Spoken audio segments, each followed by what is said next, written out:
I work. I know the peer pressure to go along. So why should the scientists be any different? Scientists don't go out trying to prove their theories. In fact, they try to go out and disprove their theories. Certainly their colleagues' theories, because you don't get famous in science for saying, oh, we knew that. You get famous for saying, not quite. I mean, why is Galileo, why is Einstein the heroes of science? It isn't because they did it the same way. It's because it was different. And it was not only different, but it was right. And again, there really is no other credible theory for what happened. A scientist who could come along and find that and get everyone convinced that that person would be the most famous scientist in 20 years. Now, the trouble is, for every real Galileo and Einstein, there are probably 1,000 pretenders who keep claiming that some little minor detail which contravenes the overall theory disproves it. That's nonsense, and that's one of the reasons why we have groups called by NOAA, by NASA, by the NASA Research Council, the IPCC, because they have to weigh these little bits and pieces that don't fit together and find out, are they really significant or are they pretty trivial? Well, our first task is to produce really trustworthy data. So we go through that process. We call that peer review. You do an analysis, you come up with the results, you write it up in a paper, you submit the paper to a journal. You send the editor copies of your paper, and then he sends them to anonymous folks. They may send me a paper to review.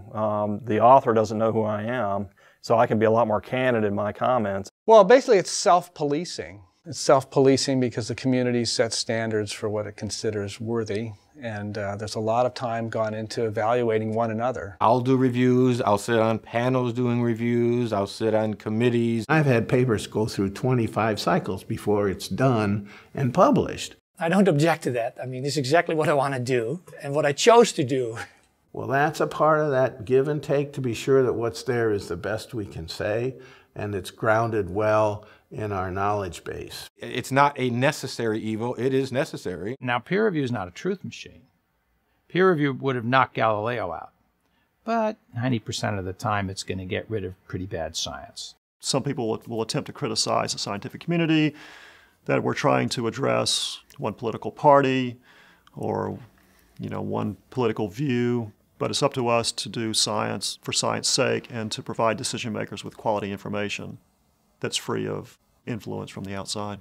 I don't think that most of us have an agenda that we're trying to promote.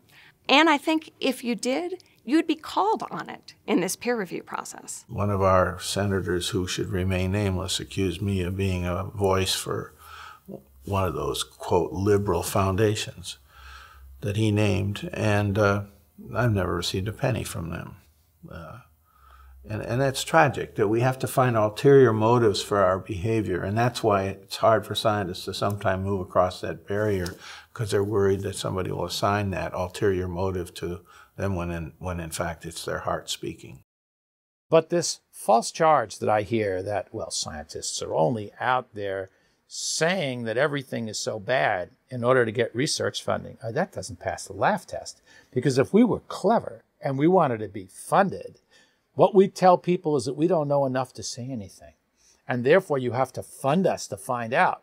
So when Susan Solomon at NOAA, leading the Intergovernmental Panel on Climate Change, says that warming is unequivocal, that is not a ticket to get funded. That basically tells the society, well, we've solved that part of the problem now, so maybe you should spend your money somewhere else. So we'd be pretty dumb if our object was to get money and we're sitting there and using strong language to describe the consensus.